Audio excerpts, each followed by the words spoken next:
오늘 우리에게 주시는 하나님의 말씀은 야고보서 1장 1절에서부터 8절까지의 말씀입니다. 하나님께서 우리에게 주시는 말씀 야고보서 1장 1절에서부터 8절까지의 말씀, 우리 함께 같이 봉독하도록 하겠습니다. 하나님과 주 예수 그리스도의 종 야고보는 흩어져 있는 12지파에게 문안하노라. 내 형제들아, 너희가 여러 가지 시험을 당하거든 온전히 기쁘게 여기라. 이는 너희 믿음의 시련이 인내를 만들어 내는 줄 너희가 알미라. 인내를 온전히 이루라. 이는 너희로 온전하고 구비하여 조금도 부족함이 없게 하려 함이라. 너희 중에 누구든지 지혜가 부족하거든 모든 사람에게 후히 주시고 꾸짖지 아니하시는 하나님께 구하라. 그리하면 주시리라. 오직 믿음으로 구하고 조금도 의심하지 말라. 의심하는 자는 마치 바람에 밀려 요동하는 바닷물결 같으니 이런 사람은 무엇이든지 주께 얻기를 생각하지 말라. 두 마음을 품어 모든 일에 정함이 없는 자로다. 아멘. 심우진 목사님 나오셔서 기쁘게 여기라 라는 제목으로 하나님의 말씀을 전해주실 때 하나님의 큰 은혜가 임하시길 바랍니다.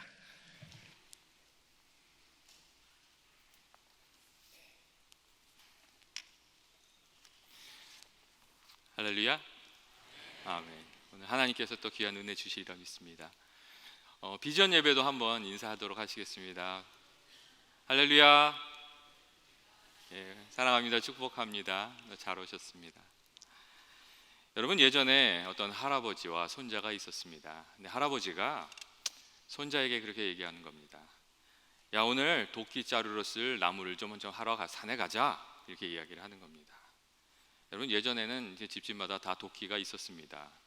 그래서 이제 도끼로 이제 일들을 많이 했는데 요즘엔 좀 없지요.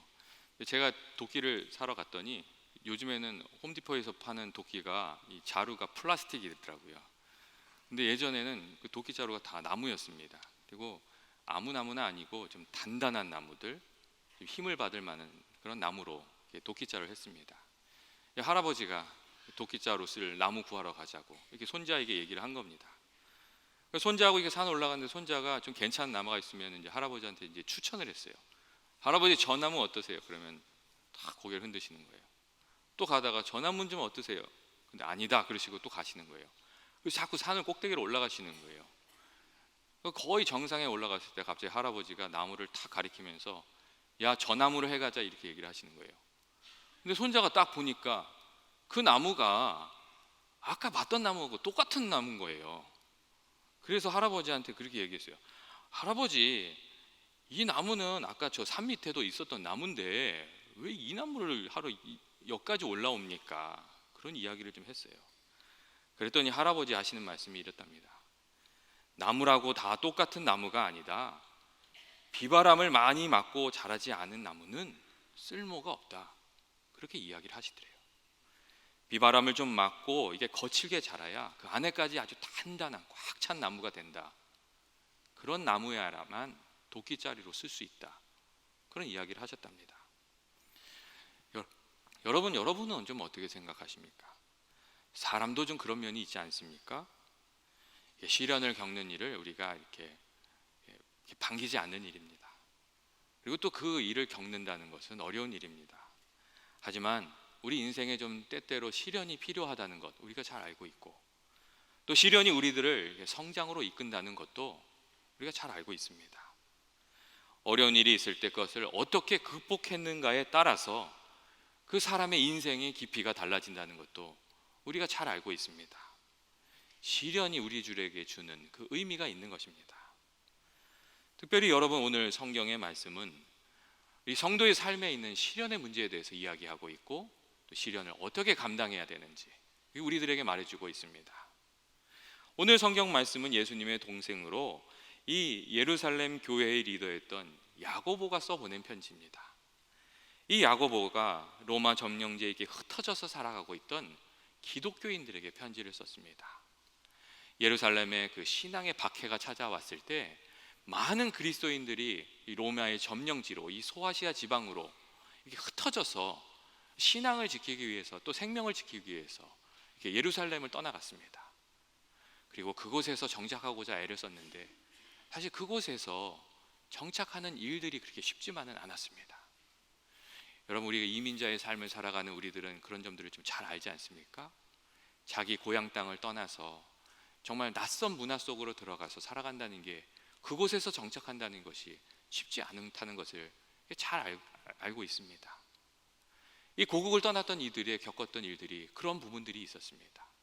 거기다가 이미 정착해 있던 이 유대인들이 있었는데, 이들이 이 기독교 믿는 사람들을, 예수 믿는 사람들을 이단으로 정죄하면서 막 박해를 하고, 또 그 지역에 이렇게 살고 있었던 헬라인들을 선동해서 이렇게 괴롭힘을 주는 일들이 많이 있었습니다.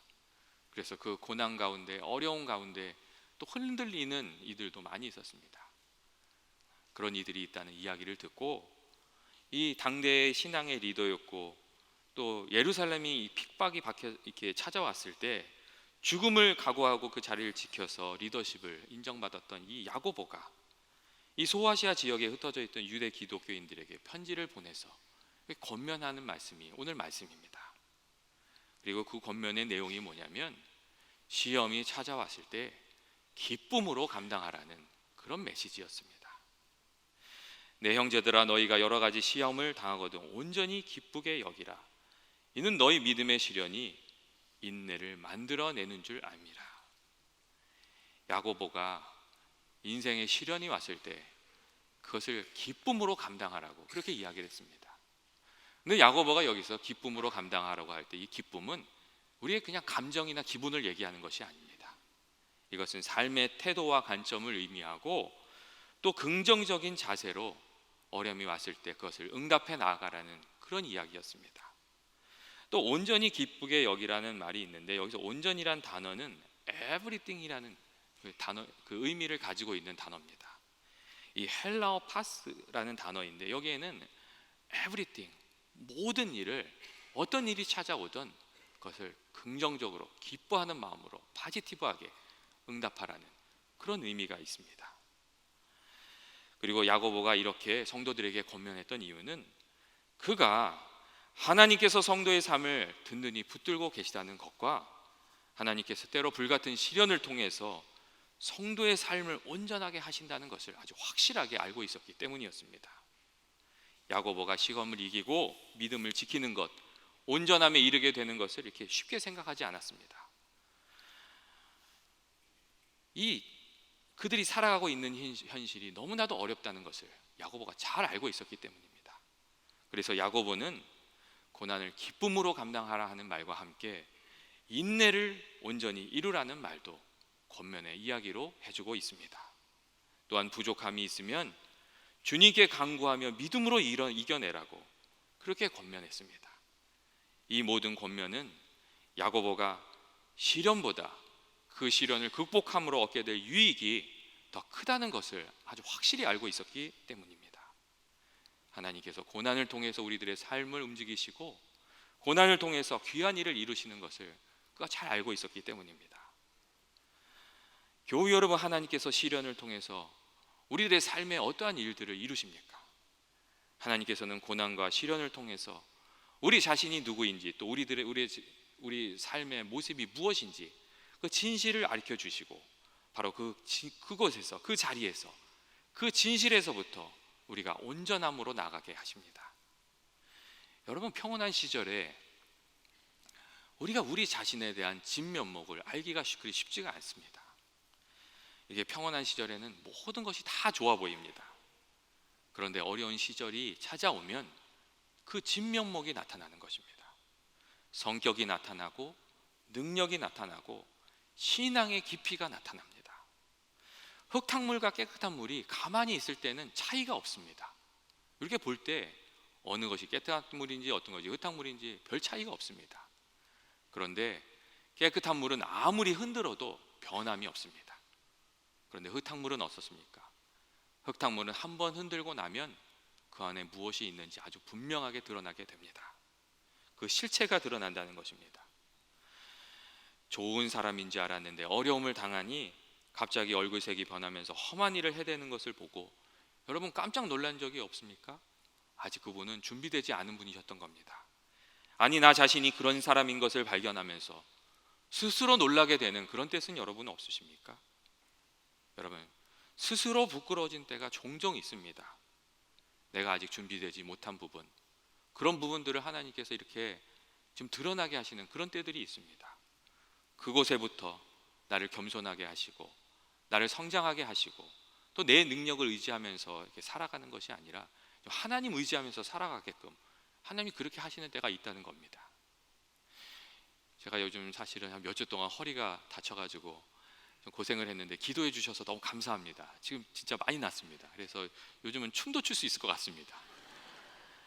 그런데 제가 이 허리를 고치느라 병원을 여기저기 많이 다녔고 또 어느 하여튼 병원을 한 군데를 이렇게 많이 다녔는데 이게 허리가 좀 나니까 의사 선생님이 저한테 운동을 시키시는 거예요. 이것도 해봐라 저것도 해봐라 그러시고 하여튼 운동을 시키셨어요. 이렇게 프랭크라는 운동을 딱 시키셨는데 딱 운동을 했더니 제가 사실 솔직히 말해서 운동을 그동안 좀 안 했거든요. 딱 하는데 근육이 막 떨리는 거예요. 근육이 어느 정도 떨리냐, 온몸이 바들바들 떨릴 정도로 떨리는 거예요. 그랬더니 이렇게 선생님께서 이렇게 조용히 그런 얘기를 하시더라고요. 보통 사람은 한 3분 정도 합니다. 그리고 목사님 좀 하셔야 되겠습니다. 이렇게 얘기하시더라고요. 제가 그 얘기를 들으면서 좀 창피했어요. 왜냐하면 정체가 들통났거든요. 근데 그 말씀을 들으면서 야, 하나님께서 이제 앞으로 좀 먼 길을 가기 위해서 좀 건강도 관리해야 된다는 것을 가르쳐주고 계시구나. 좀 그런 생각도 동시에 좀 했습니다. 하나님께서 때때로는 우리들이 가지고 있는 약점을 좀 드러나게 하십니다. 망신 주려고 하시는 것이 아니고 진실을 보고 거기서부터 우리들의 삶이 좀 이렇게 변화될 수 있도록 하기 위해서 그러시는 때, 이 고난을 그렇게 쓰시는 때가 있다는 그런 말씀입니다. 또한 하나님께서 이 고난과 시련을 통해서 나의 그릇을 이렇게 넓혀주시고 나의 인격을 단련시키시고 하나님께서 고난과 그 시련을 통해서 우리를 좀 훈련시키십니다. 오늘 성경 말씀에 보시면 구비하여 온전하게 한다는 말씀이 있습니다. 온전하게 구비한다는 그런 말씀이 있습니다. 그런데 여기서 이 구비한다는 뜻은, 이 단어는 완전 무장을 뜻하는 단어입니다. 하나님께서 시련을 통해서 어떤 시험이든 넉넉히 감당할 수 있도록, 치를 수 있도록 준비를 시키신다는 그런 의미입니다. 여러분, 하나님께서 고난을 통해서 우리들을 훈련시키십니다. 우리를 고난을 통해서 우리를 좀 끝까지 막 밀어붙이십니다. 여러분, 운동선수들이 그런 이야기를 합니다. 이 근육의 한계까지 좀 밀어붙여야 이 근육이 그 다음에 내가 좀 커져야 되겠구나 이렇게 생각한답니다. 그냥 근육이 아플 정도로 운동을 하지 않으면 발전이 없답니다. 그래서 운동선수들이 능력을 키우기 위해서 한계 상황까지 자기 자신을 막 밀어붙인다고 합니다. 근데 여러분, 근육뿐만 아니라 우리들의 생각도, 마음의 크기도, 또 신앙의 깊이도 고난을 통해서 이 한계선상까지 좀 밀어붙여질 때 이렇게 그 역량이 커지는 부분이 있습니다. 아픔 가운데 우리가 깊이 생각하게 됩니다. 아픔을 겪고 나면 아픔을 겪지 않은 사람보다 분명히 타인을 이해하는 그 측면이 커집니다. 고난 가운데 기도하는 이들의 기도는 눈물 없이 기도하는 이들의 기도보다 분명히 그 간절함의 깊이가 있습니다. 고난을 겪고 나면 십자가의 사랑을 더 깊이 공감하게 됩니다. 고난이 우리 자신을 훈련시키고 키워주는 것입니다. 오늘날 많은 부모님들이 자녀들이 이렇게 어려움을 당하게 되면 마음이 안쓰러워서 좀 이렇게 너무 심히 고생하지 않도록 이렇게 도와주시는 경우들이 많이 있는데, 그 도와주는 것이 고난을 통해 성장할 기회를 빼앗아 버리는 일도 될 수 있다고 경고하는 사람들이 많이 있습니다. 좀 자잘한 이렇게 고생을 통해서 그 고생을 어떻게 감당해야 되는지, 그때 어떻게 마음을 써야 하는지, 어떠한 자세로 그 일들을 감당해야 되는지 좀 배워야 되는데, 그냥 그 잘 자란 기회들을 놓치고 나니까 나중에 그 큰 일을 만났을 때 당황하게 된 때가 많이 있다고 그렇게 이야기해 주고 있습니다. 여러분, 지혜도 깨달음도 능력도 신앙의 깊이도 남달리 고난을 많이 한 사람의 목이라는 것을 우리가 깊이 생각해야 됩니다. 더 나아가 고난을 통해서 하나님께서는 나를 준비시키고 또 내가 살아가야 할 그 인생의 길을 인도하시고 하나님께서 내게 원하시는 내 인생의 소명도 좀 이렇게 밝히 가르쳐 주시는 때들이 있습니다. 많은 분들이 자기 자신에게 찾아온 이 어려운 일들과 씨름하다가 그 안에서 정말 자신의 인생을 걸 만한 일들을 발견하곤 합니다. 내 인생의 문제를 풀기 위해서 씨름을 하다가 소명을 발견하게 되는 때가 있다는 것입니다. 하나님 입장에서 생각하면 하나님께서 이 어려운 일을 통해서 우리들을 이렇게 이끄시고 또 준비시키셔서 하나님이 좀 했으면 하는 일들, 그런 사명들 그렇게 감당하게 하시는 때들이 종종 있다는 그런 이야기입니다. 나의 아픔을 통해서 다른 사람을 도울 수 있게끔, 섬길 수 있게끔 그렇게 인도하시는 그런 경우들이 많이 있다는 겁니다. 여러분, 로렌즈 오일이라는 영화를 혹시 아십니까? 불치병에 걸린 아들을 고치기 위해서 그 부모가 눈물 어린 투쟁을 하는 실화를 바탕으로 한 작품입니다. 아들 로렌조가 어느 날 갑자기 이상해집니다. 그래서 병원에 찾아갔는데 의사들이 병명도 모르고 치료법도 잘 모르는 겁니다. 그래서 이 부모가 병에 대해서 아무런 대책도 세우지 못하고 있는 병원을 대신해서 자기들이 직접 치료법을 찾기로 결심합니다. 매일같이 도서관과 연구소를 드나들면서 의학서적과 논문들을 조사해서 자기 아들의 병이 이 포화 지방산의 수치와 연관이 있다는 것을 밝혀냅니다. 그리고 올리브유가 병의 진행을 억제하는 데 효과가 있다는 것을 알아냅니다. 그리고 올리브유에 이렇게 몇 가지 약품을 섞어서 이 병을 치료하기 시작하는데 아주 기적적으로 이 아들의 병에 호전되기 시작합니다. 그리고 이 포화지방산 수치가 마지막으로 0으로까지 떨어져서 병의 진행을 멈추는 데 성공합니다. 비록 자신의 아들은 치료 시기를 놓쳐서 병을 완치시키지는 못했습니다. 하지만 같은 질병을 앓고 있는 이들을 도울 수 있는 길을 이 부부가 열었습니다. 이렇게 탄생한 로렌조 오일은 FDA 승인을 받고 이 병에 걸린 많은 어린이들의 치료에 이용되고 있습니다. 이 영화는 로렌조 오일 덕분에 완치된 아이들의 얼굴과 감사의 그 말들이 이어지면서 엔딩을 맞고 있습니다. 자기 자녀의 아픔을 놓고 씨름하다가 자기 인생에 이렇게 자기 자신이 평생 동안 걸어가야 될 인생의 길을 찾고 또 하나님이 좀 감당했으면 하는 그 사명도 감당하게 되는 그런 일들이 있다는 겁니다. 여러분, 우리가 아픔을 품고 있는 동안 그 아픔을 통해서 인도하심을 받곤 합니다. 내 아픔을 마음에 품어도 주의 인도하심을 받게 되고 다른 사람의 아픔을 품게 되는 경우에도 하나님의 인도하심을 받게 됩니다. 얼마 전에 페이스북에 한 여자 선생님의 이야기를 읽은 적이 있는데 그분이 이렇게 아프리카에 잠시 방문했다고 합니다. 그래서 그곳에 있는 어려운 아이들을 섬기고 돌아왔는데 돌아와서 그 아이들의 얼굴이 떠나지가 않는 겁니다. 그 아이들의 아픔이 떠나지가 않는 겁니다. 그래서 그 아픔을 그 여자 선생님께서 마음에 품기로 결심을 했습니다. 그리고 다시 아프리카로 돌아갔습니다. 그리고 수년 동안 이 여자분이 그 아이들을 섬기고 있습니다. 그런데 그곳에서 마음이 아픈 아이들이 위로받고 상처받은 아이들이 치유받고 약한 이들이 세워지는 모습을 보면서 그 여자 선생님은 자기 자신의 인생이 치유되는 경험을 하고 있다고 그렇게 이야기하였습니다. 여러분, 다른 사람의 아픔을 품었는데 품고 그들을 도와주다가 자기 자신의 인생의 길을 발견하게 되었다는 그런 이야기입니다. 오늘날 많은 사람들이 정말 하고 싶은 일을 해야 성공한다고 그렇게 가르치고 있습니다. 예, 그렇습니다.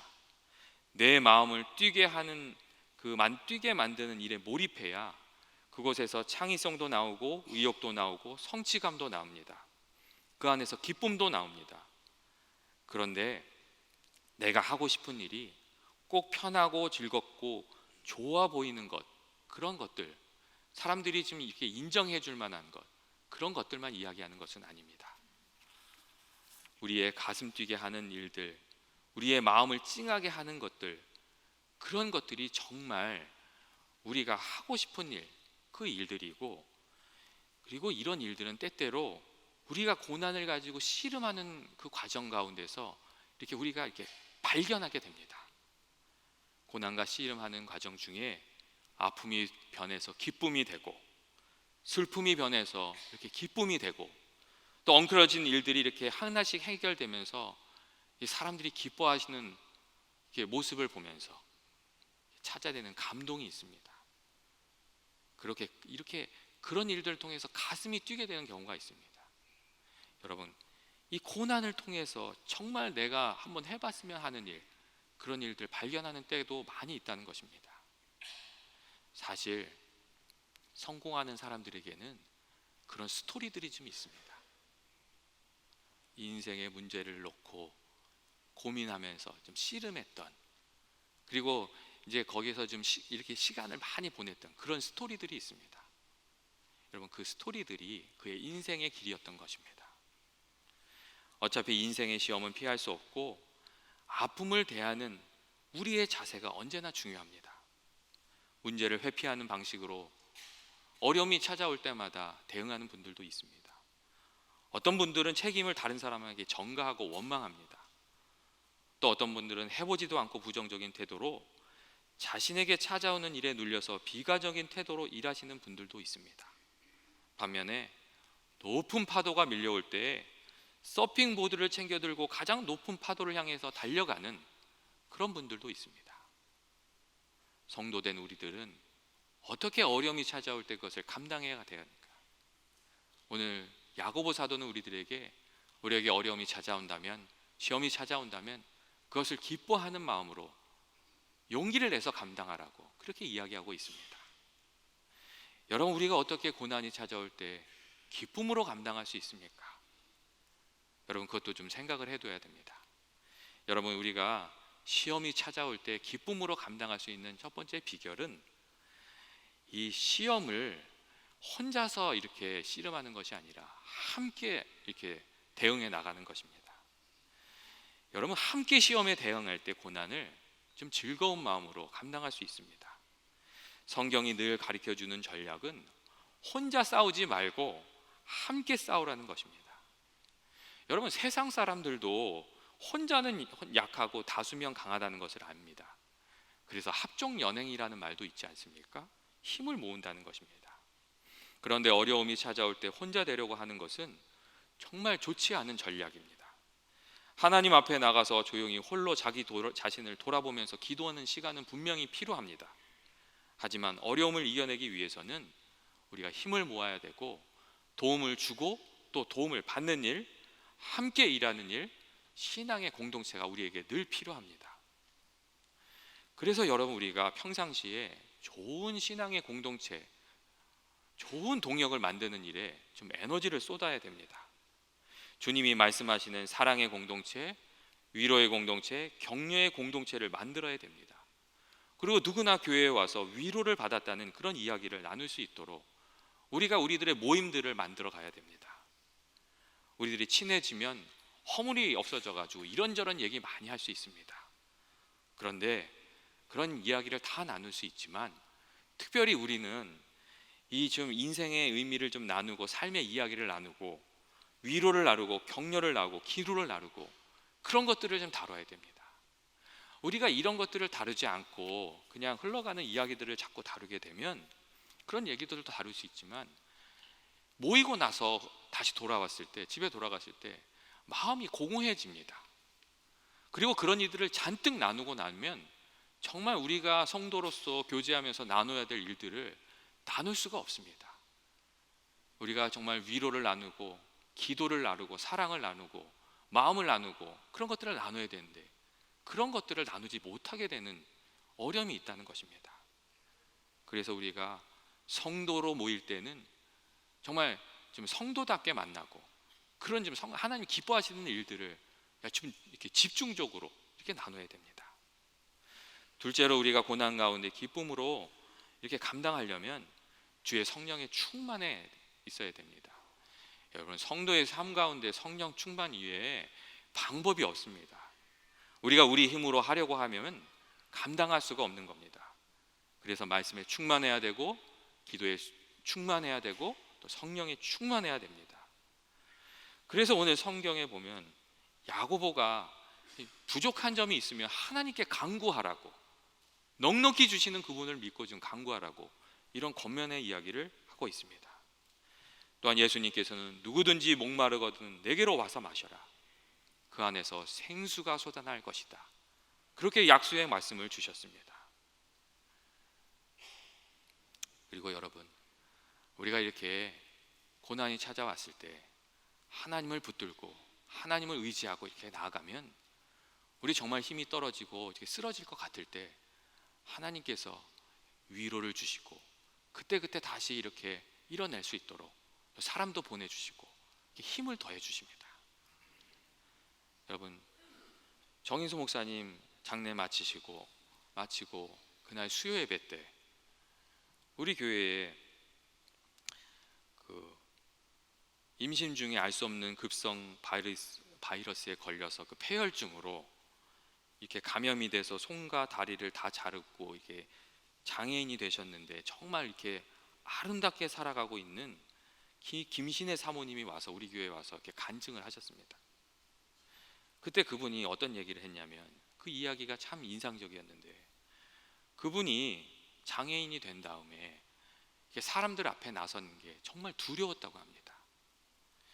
장애인이 되어 첫 번째 외출을 하는 날, 이 장애인의 모습을 가지고 나가야 되는 게 너무도 무서웠다고 합니다. 그래서 나갔는데 남편과 같이 나갔는데 어느 꼬마가 이렇게 자기를 이렇게 뚫어지게 바라보더랍니다. 그리고 자기 남편한테 그렇게 묻더랍니다. 네 딸이니? 그렇게 물어보더랍니다. 그래서 남편이 아니야, 내 아내야 이렇게 얘기했는데 그 꼬마가 남편한테 이런 얘기를 하더랍니다. Oh, she's beautiful 그렇게 얘기하더랍니다. 그 아이가 남편에게 she's beautiful 이렇게 얘기하는데 그 이야기가 하나님께서 자기에게 주시는 위로와 같이 그렇게 들려지더랍니다. 여러분, 우리가 인생을 살아가다가 정말 넘어질 것 같을 때 그때에도 주님을 붙들고 있으면 하나님께서 그때마다 하나님께서 우리들을 붙들어 주시고 우리들을 확실히 도와주십니다. 우리가 사막의 길을 가다가 지쳐서 쓰러질 것 같으면 군데군데 오아시스를 만들어 놓으셔서 그곳에서 다시 힘을 얻고 용기를 얻어서 끝까지 그 사막을 건너가지도 그 사막을 끝까지 건너갈 수 있도록 하나님께서 도와주신다는 것입니다. 여러분, 우리가 끝까지 인내하면서 하나님을 붙들고 있으면 되는 겁니다. 고난 가운데서도 용기를 잃지 않고 믿음으로 나아가면 하나님께서 은혜를 주시고 우리를 도와주시는 것입니다. 마지막으로 우리가 어둠 가운데서도 기뻐하면서 살아가는 비결은 하나님의 약속을 믿고 하나님께서 주실 그 소망의 약속을 붙들고 그렇게 인생을 살아가는 것입니다. 여러분, 사도 바울이 그렇게 살았습니다. 디모데후서 4장 7절과 8절 말씀을 보면 이런 말씀이 있습니다. 나는 선한 싸움을 싸우고 나의 달려갈 길을 마치고 믿음을 지켰으니 이제후로는 나를 위하여 의의 면류관이 예비되었으므로 주 곧 의로우신 제사장이 그날에 내게 주실 것이며 내게만 아니라 주의 나타나심을 사모하는 모든 자에게 도니라. 사도 바울이 하나님께서 주실 그 의의 면류관을 바라보면서 어려움과도 좀 맞서 싸우면서 그 신앙을 지키고 열심히 앞으로 달려가면서 그렇게 살았다는 이야기입니다. 여러분, 하나님께서 약속하신 상급이 있습니다. 고난을 끝까지 인내한 이들에게는 하나님께서 주시는 위로가 있고 상급이 있는 것입니다. 그리고 성도는 그것을 기대하면서 기뻐하면서 인생길 걸어가는 것입니다. 때때로 여러분, 우리들의 삶이 어두운 구름 아래에 있는 경우들이 있습니다. 그래도 우리가 기뻐할 수 있는 것은 그 어두운 구름 너머에 하나님이 살아계시고 하나님께서 그 어두운 구름이 지나가게 하실 것이고 그 위에 하나님께서 밝은 빛을 우리 인생에 가득 채워주실 것을 우리가 바라보고 있기 때문입니다. 사랑하는 성도 여러분, 우리가 주님을 믿는 믿음으로 주님을 바라보면서 어두운 길도 믿음으로 승리하면서 살아가는 연합의 모든 교우가 되시기를 주님의 이름으로 축원합니다. 같이 기도하시겠습니다. 사랑과 은혜가 많으신 하나님 아버지, 저희들이 늘 하나님을 의지하며 또 또 하나님을 붙들고 살아가기를 원합니다.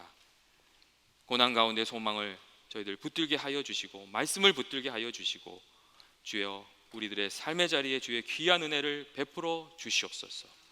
그래서 주의 능력으로 저희들 늘 승리하며 살아가게 하여 주시옵소서. 예수님의 이름으로 기도합니다. 아멘.